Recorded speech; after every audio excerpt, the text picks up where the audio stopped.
Looking at it a different way, President Trump has, of course, criticised the nuclear deal with Iran, but he has also said that in the Middle East you need to focus on so-called Islamic State fighters in Syria.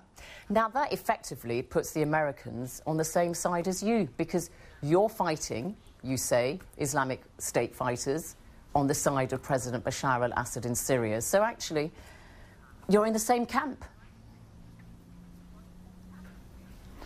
Well, that remains to be seen. The United States has a history of supporting countries that supported ISIS. We know from WikiLeaks that the United States knew from the Clinton emails that Saudi Arabia and Qatar were funding ISIS in 2014.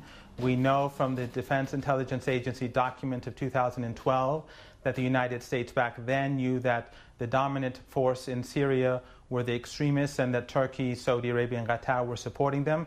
And according to General Flynn, who did an interview back then, the United States took a willful decision to support these countries. So the United States has been supporting these extremists indirectly. It has also allowed Turkey to do extensive oil trade with over 10,000 tankers with ISIS. Well, you know, the Turks, in the past, I just United have to States has been on the other side. Because the Turks have completely and vehemently denied that that is the case. And of course the Saudis have also said they may have backed anti-Assad forces in the early days of the civil war, but in no way did they willfully go about trying to create what we now call Daesh or Islamic State.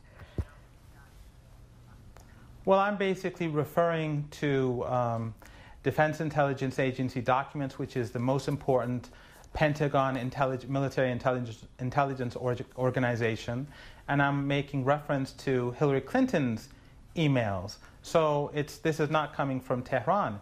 And the tankers are something that the Russians took photos of before they began bombing them. The Americans never bombed them until the Russians began to do that. But I'd also like to point out that an Iranian reporter, or at least an American Lebanese reporter working for Press TV, was murdered on the Turkish border when she reported that Turkey was using